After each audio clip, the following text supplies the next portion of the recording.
Hello, नमस्ते, आदाब, सत श्री अकाल। मैं कल्पना और इस कल्पना की कल्पना के साथ जुड़ने के लिए धन्यवाद। कहानी लिफाफे से लब तक। सुनिए मेरे साथ, मेरी कल्पना के साथ।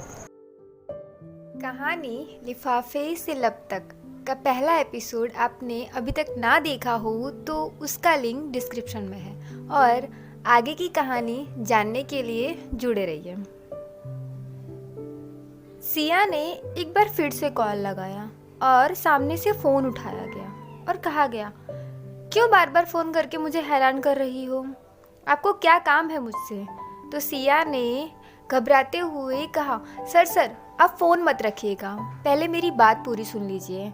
हम मैं और मेरे कुछ दोस्त मिलकर सबको फ़ोन करते हैं और उनके मूड के बारे में पूछते हैं। मतलब उनका मूड ख़राब हो या तो किसी बात से दुखी हो तो उसका कारण जानने की कोशिश करते हैं और हमसे हो तो हम उसे ठीक भी करते हैं। तो सर, आपका मूड क्यों ख़राब है इतना?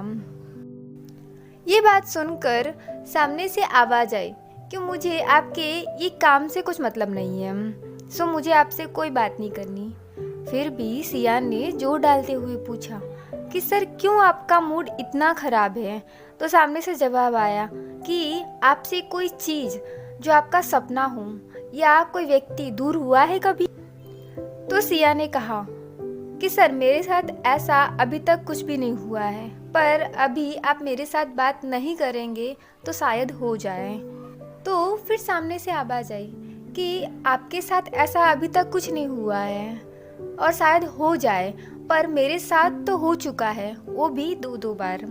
फिर सिया ने कहा, सर मैंने कभी ऐसा एहसास तो नहीं किया, पर एक बात ज़रूर कहूँगी कि किसी को पाने के लिए हमारी सारी खूबियाँ कम पड़ जाती है और खोने के लिए बस एक गलतफहमी ही काफ़ी होती है। सर मुझे नहीं पता कि आपके साथ क्या हुआ है, पर जो हुआ हो शायद कोई मिसअंडरस्टैंडिंग की वजह से भी हो सकती है। तो सामने से आवाज़ आई कि आपने बहुत कुछ बोल दिया है, अब मुझे कुछ नहीं सुनना। और इतना कहते ही सामने वाले शख्स ने फ़ोन रख दिया। सिया थोड़ी उदास होते हुए बोली, सर मैं टास्क कंप्लीट ना कर पाई। सामने बैठे शख्स ने कहा, नो प्रॉब्लम, आप अगली बार ट्राई कीजिएगा। और उन्होंने कहा, better luck next time Siya. और इंटरव्यू यहीं पर ख़त्म हो जाता है। सिया थोड़ी उदास हुई और वहाँ से चली गई। सिया जब वापस हॉस्टल में आई तो उसे हॉस्टल के गेट पर हॉस्टल वार्डन मिली। उन्होंने कहा, सिया अब तुम्हारी स्टडी कंप्लीट हो गई है तो अब तुम हॉस्टल में से पीजी में ट्रांसफ़र हो जाओ। सिया ने बिना कुछ कहे बस सिर हाँ में हिलाकर वहाँ से अपने रूम में चली गई। सिया जैसे ही रूम में पहुंची, रूबी ने सवालों की झड़ी लगा दी और कहा, सिया इंटरव्यू में क्या हुआ, तुम सिलेक्ट हो गई ना?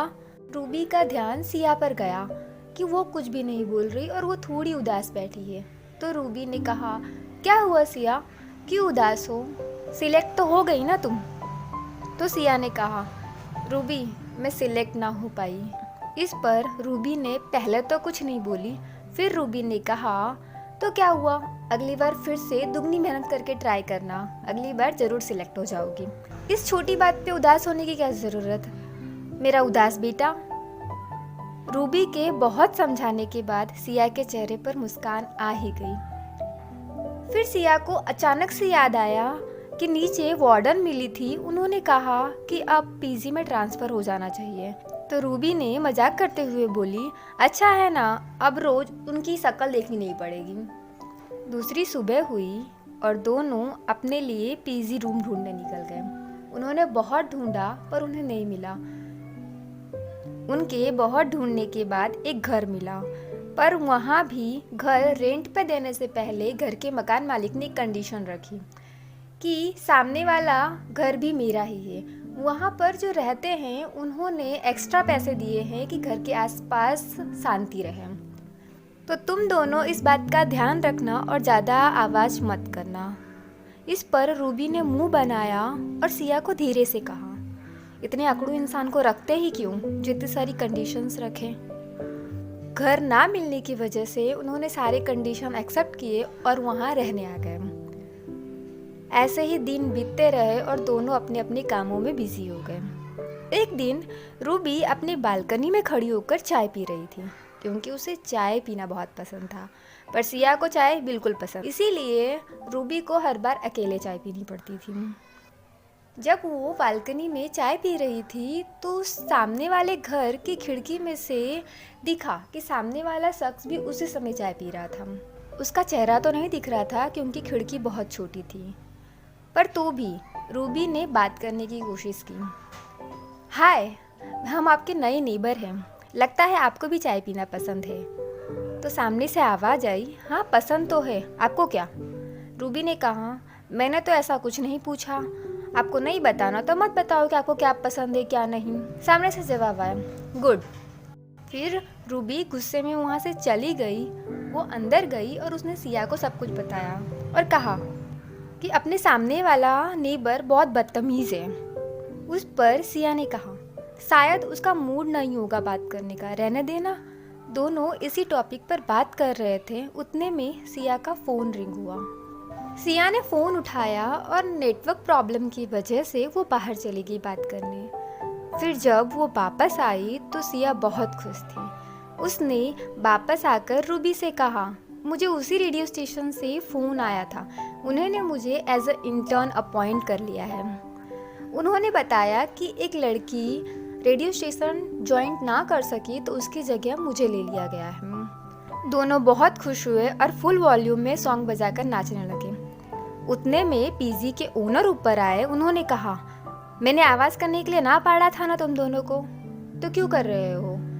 तो सिया ने सॉरी बोलकर बात संभाल ली। उस समय रूबी ने कहा, उसी खड़ूस का काम होगा, उसी ने ओनर को भेजा होगा। सिया ने कहा, जाने देना रूबी। फिर दूसरे दिन सिया रेडियो स्टेशन पहुंची और वहां जाके रेडियो स्टेशन के ओनर से मिली। ओनर ने कहा, मिस सिया आपने लास्ट में ज्वाइन किया है, सो आपको आरजे आकाश के अंडर में एज अ इंटर्न काम करना होगा। सिया बहुत खुश हुई और आरजे आकाश से मिलने गई। सिया जैसे ही आरजे आकाश के पास पहुंची, आकाश ने पूछा कि तुम कौन हो? सिया ने कहा, सर मैं एक नई इंटर्न हूँ और मुझे आपके अंडर में एज अ इंटर्न अपॉइंट किया गया है। आरजे आकाश ने इस पर कहा, अच्छा तो करो, मुझे किसी को कुछ नहीं सिखाना, मेरा काम मैं खुद कर सकता हूँ।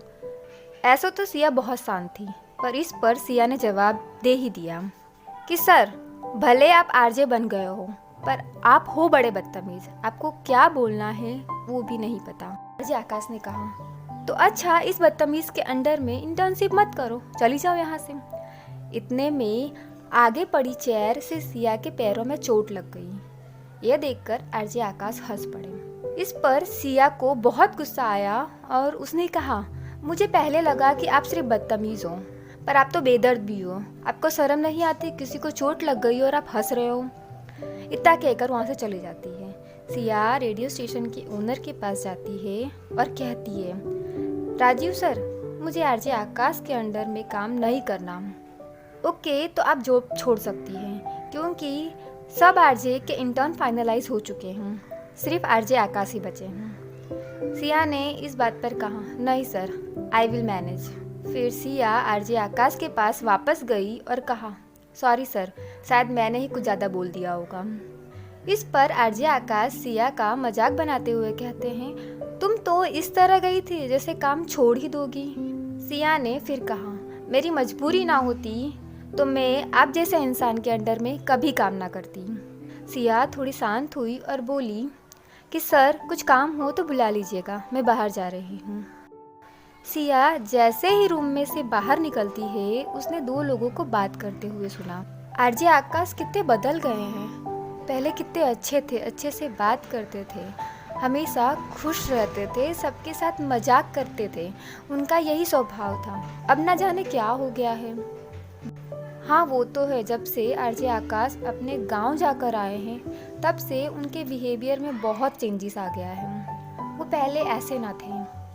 अब आगे की कहानी कि आरजे आकाश के साथ ऐसा क्या हुआ जिससे उनके बिहेवियर में इतना चेंजेस आ गया, और सिया आरजे आकाश के साथ कैसे काम करेगी। और हाँ, उस लिफाफे में क्या था ये जानने के लिए जुड़े रहिए और सुनते रहिए कहानी लिफाफे से लब तक इस कल्पना के साथ। Thank you.